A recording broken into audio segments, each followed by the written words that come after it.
Bismillahirrahmanirrahim. Assalamualaikum warahmatullahi wabarakatuh. Apa kabar semuanya? Siswa kelas 12 Sekolah Sukma Bangsa Biren. Ini adalah pertemuan pertama kita untuk pelajaran pendidikan agama Islam dan budi pekerti. Baik, untuk pertemuan pertama ini kita akan mengkaji surah Ali Imran ayat 190 dan 191. Untuk langkah yang pertama kita bacakan ayatnya terlebih dahulu. A'udzubillahi minasyaitonirrajim. Bismillahirrahmanirrahim. Inna fi khalqis samawati wal ardi wa ikhtilafil laili wan nahar wa ikhtilafil laili wan nahari la ayati liulil albab alladzina yadhkuruna Allaha qiyaman wa qu'udan wa 'ala junubihim wa yatafakkaruna fi khalqis samawati wal ardi Rabbana ma khalaqta hadza batila subhanaka faqina adzabannar. Selanjutnya kita akan menganalisa tajwid. Bisa dilihat di sini kata-kata yang bergaris bawah itu ada tanwin bertemu dengan huruf waw di dua tempat. Kemudian ada mim bertemu dengan waw juga. Selanjutnya pada kaf dan ba. Kita lihat dulu yang di awal, tanwin bertemu dengan waw. Bacaannya qiyamau wa qu'uda. Qiyamau, tanwin bertemu dengan waw ini dibaca berdengung, diiringi dengan berdengung, seraya memasukkan huruf mim ke dalam huruf waw. Ini adalah hukumnya idgham bi ghunnah atau idgham ma'a ghunnah ya.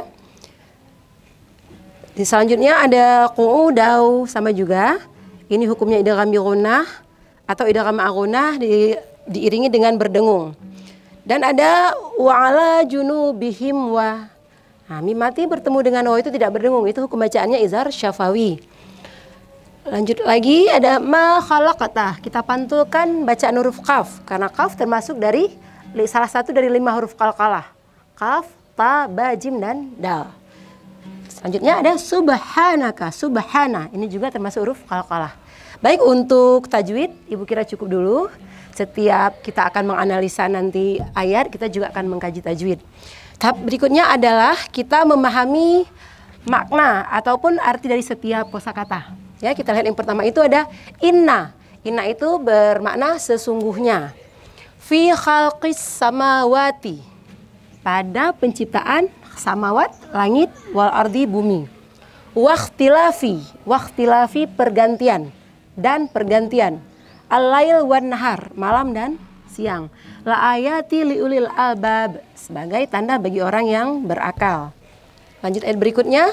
Alladzina, orang-orang yang yadhkurunallah, mengingat Allah. Qiyamau, keadaan berdiri. Wa qu'udan, dan dalam keadaan duduk. Wa 'ala junubihim, dan keadaan berbaring. Wa yatafakkaruna fi khalqis samawati wal ard, dan memikirkan pada penciptaan langit dan bumi. Rabbana, wahai Tuhan kami, ma khalaqta hadza batilan, tidaklah sia-sia Engkau ciptakan semua ini. Subhanaka faqina adzabannar, maha suci Engkau, maka lindungilah kami dari azab api neraka. Oke, satu persatu ya akan kita kaji dari isi kandungan ayat. Untuk ayat yang 190, di sini kita lihat bagaimana Allah menciptakan langit tanpa tiang. Bagaimana Allah menghiasi langit dengan matahari, pada malam hari ada bulan, ada bintang, begitu indahnya. Kemudian bagaimana lagi Allah menciptakan bumi. Bumi dengan hamparan lautan yang luas, dengan gunung-gunung yang tinggi, kemudian terjadinya perputaran.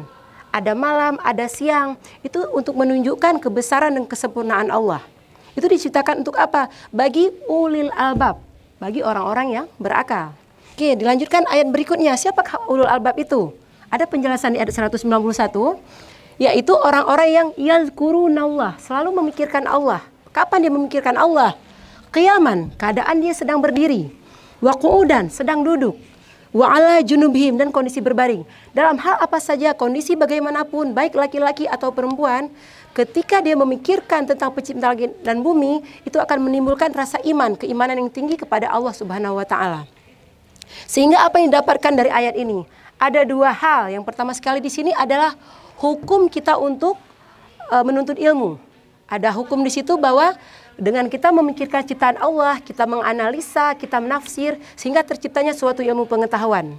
Dan selanjutnya di sini ada hukum tarbawi. Apa hukum tarbawinya? Kewajiban kita untuk menuntut ilmu. Karena kenapa? Di sini ada objek zikir. Objek zikir kita itu Allah. Selalu kita ingat adalah Allah. Ada juga objek fikir. Objek fikir kita itu berasal dari akal. Nah, di sini kenapa? Didasarkan pada pengenalan Allah itu dari qalbu.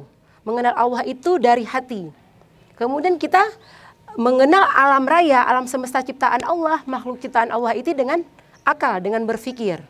Nah, kita silahkan membiarkan akal kita seluas-luasnya, sebebas-bebasnya untuk memikirkan segala penciptaan alam raya ini, segala penciptaan langit dan bumi. Namun, akal kita punya keterbatasan untuk memikirkan zat Allah. Dalam sebuah hadis dikatakan, tafakkaru fi khalqillahi wala tafakkaru fi dzatihi. Silahkan berpikir tentang ciptaan Allah, tapi jangan pernah berpikir tentang zat Allah. Kenapa kita tidak boleh berpikir? Karena akal kita memiliki keterbatasan. Kita tidak sanggup menjangkau zat Allah. Nah, sehingga disitulah silahkan sebagai umat manusia, umat yang ulul albab, sebagai orang yang memiliki akal, kecerdasan, kita berpikir segala-galanya akan menumbuhkan rasa keimanan kita kepada Allah. Ya, baik, untuk pembahasan 2 ayat ini itu saja pertemuan kita kali ini. Di pertemuan selanjutnya kita akan membahas tema yang lain lagi. Baik anak-anak sekalian, untuk pertemuan pertama kita cukupkan. Insya Allah kita akan melanjutkan pertemuan berikutnya dengan materi yang lain lagi. Semoga bermanfaat untuk kita semua. Wabillahi taufiq wal hidayah. Wassalamualaikum warahmatullahi wabarakatuh.